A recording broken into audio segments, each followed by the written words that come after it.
Hi, folks. It's good to see you. This is Dr. Brent, and I am just going to go over quickly structural family therapy with you. The founder of structural family therapy is Sal Minuchin. He is, in fact, he learned this and developed this particular theoretical approach from observing families over time.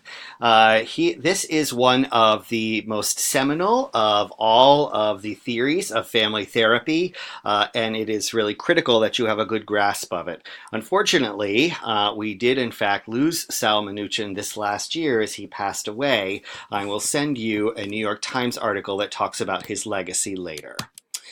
Sal Minuchin wrote Families of the Slums. He developed and is responsible for transforming the Philadelphia Guidance Clinic into a modern family therapy center. In conjunction with Jay Haley, they developed the Institute for Family Counseling designed to train paraprofessionals in family therapy, especially because so many families were unable to afford working with highly trained professional family therapists at that time. And in fact, Philadelphia Child Guidance became a role model for clinics across the country. Structural family therapy, in essence, is, if you will, a zoom lens that can focus on the entire family or a close-up of any particular member. It's a really great way to analyze the relationships within the context of the structure in and of itself. Some underlying assumptions as it relates to structural family therapy include that families are competent and capable of solving their problems, which in effect is very much a strengths-based point of view. It's predicated upon the existential and humanistic tradition. Certainly Sal Minuchin was very much a philosopher in that sense. Existentialism, of course, talks specifically about freedom and responsibility. That is, people have the freedom to make decisions about their own lives and make choices, but then have to subsequently take responsibility for those choices. He also espoused the humanistic tradition, which specifically looked at an individual and or family system's capacity to grow and change and develop and in many ways self-actualize over time. Some of the symptoms that we see in family systems really, according to structural family therapy, are what are considered a byproduct of a failing structural system. The therapist isn't an expert in this context, but rather collaborates with families to help to uncover some of their dormant capacities. So some of the strengths that they in fact have, a structural family therapist will help bring that out in the session itself. One of the focuses of structural family therapy is then, does this solution work? Why or why not? And if not, let's try to find something else. The primary components or basic core concepts of structural family therapy include boundaries and subsystems. That is, the rules that define who participates in what and how they participate. And the notion of boundaries is that it's basically a series of invisible barriers and or segments that can reflect disengagement and enmeshment. Disengagement is a sense, obviously, of distance between and or among members of a family system, whereas enmeshment has to do with super, super close. Oftentimes, people don't know where one person ends and another begins. We see this certainly in parentified children. The notion of alliances and coalitions are really critical in understanding the core concepts of structural family therapy. People can join with and or opposition of system members, and often that is, people can create triangulation within a family system. So there can be a sibling alliance. If there's two siblings, children, they can be a sibling alliance. There can be a parental alliance. There can be a child-parental alliance. And of course, triangulation has to do with two people in effect, using another person to kind of get their way. It happens a lot in parent and child relationships. Power and hierarchy is another big component of family therapy, which depicts the relative influence of each family member on the outcome of family activities. Every person, whether they be a young child or an older adult and everywhere in between, is considered to be somewhere in the hierarchy of a family system that's often defined by power. That can be including role, that can be including behavior, action, etc. The goal of structural family therapy is basically to alter the family structure and empower dysfunctional family to move towards a more functional family communication. Functional families are typically characterized by every member's success in finding the healthy balance between belonging to a family and maintaining a separate identity. It is, in effect, something of a working in the process of navigating boundaries in that regard.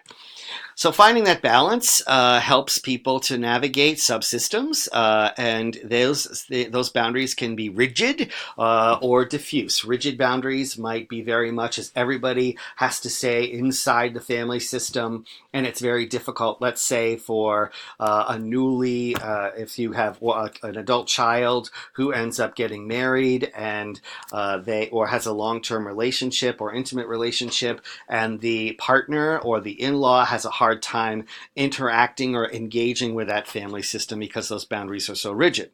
They can be really diffuse, which might be that people can come and go in and out of that family system very regularly. They're often reciprocal, and a mesh relationship usually means that there are other disengaged relationships within that family system, and it's typically directed towards family therapy in that context is directed toward changing the family organizational structure itself. How problems develop. Typically, it's a rigid response to stress.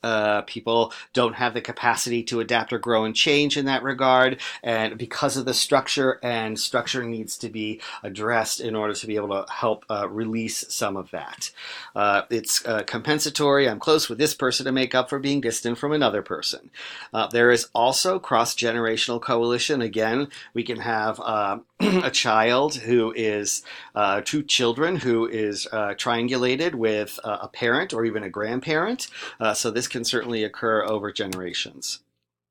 Typically, again, the family's problems are as a result of a failure to adapt to change, and there are development of an effective hierarchy within that unique family culture is really critical in order for them to solve problems. So, what's your role as a therapist? One, you need to join with the family. You need to map the underlying boundary structure and intervene around that family structure. Now, here's where we talk a little bit about the interconnection of families, of different family therapy theory tools. Certainly joining with the family in structural family therapy is critical, and that includes every single person in the family. And then mapping the underlying boundary structure is really looking at the role of power and hierarchy, subsystems, triangulations, alliances and coalitions. And I recommend doing so using what we'll be using later this semester, and that is a Bowenian genogram. And then finally intervening around that family structure using specific interventions, including enactments. In session, you are going to restructure the family structure and base that upon observations and then therefore manipulating interactions in a session. And it can happen in two ways. One, it's a spontaneous behavior sequence. So let's say you have a family and there's a fight that erupts in session in the family. A good structural family therapist will help stop the action and try to analyze what's happening in the room. Who's playing what role? Where are the power dynamics? Are there alliances or coalitions that are coming to light? And how can you address those? In a more artificial way, there is an intentional therapeutic intervention in order to create, if you will, a behavior sequence, and that's called an enactment. So a therapist might pose some questions, create a scenario or something along those lines so that there are those kind of interactions where a therapist can intervene accordingly. What distinguishes structural family therapy from many others is that the large majority of interventions occur within the immediate context of the session. You want to address what's happening in the moment. You don't want to shy away from it. You want to stop folks and say, hey, what's happening right now? Let's analyze this conversation. What just happened in this moment, etc. Joining, typically you're coming from a facilitation and leadership position, and you want to connect with each member, especially folks who are angry. Oftentimes people who are angry often feel the most put upon, left out, or feel resentful towards other folks, and are probably the folks who are most likely to not come back, so you want to connect with them. You want to respect each individual and family system's unique culture and hierarchy, and expect resistance because people don't like change, even if that change leads to some kind of healing or wholeness or doing something in a different way that helps. What we know about change and people and comfort is that people love what's familiar, and people will stay in what's familiar even if it's uncomfortable or, frankly, painful. You want to work with those interactions in the session.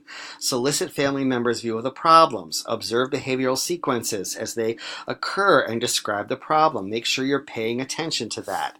You want to map what's happening in the context of the interactions.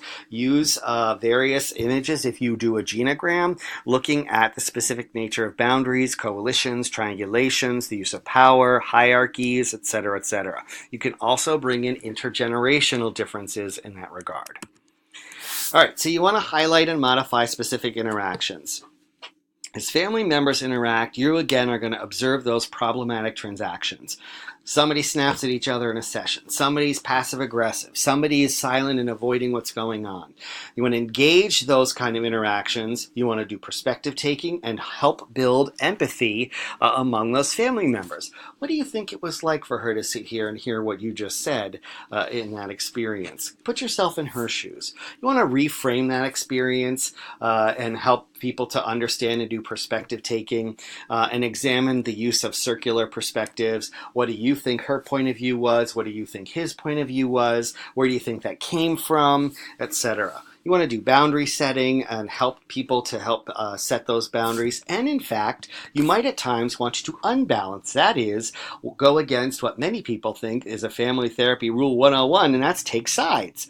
When you take sides in a family session in structural work, you are in effect creating a behavior sequence that might actually elicit some interaction or reaction, which you then, as a family therapist, can engage in an enactment and do interventions with. However, if you do that, you need to allow plenty of time to do the enactment, to process it, and put folks back together. In other words, you don't want to unbalance a session at the end. You want to challenge assumptions and, of course, shape competency to deal with that and help develop skills. You want to resist being inducted. A family doesn't like change. They're going to try to stop you from stimulating enactments and interacting in that work. Don't do the work for them. Refuse to step in and take charge once the enactment has been engaged. Allow the clients to do the work in session. And finally, you want to be able to assign homework.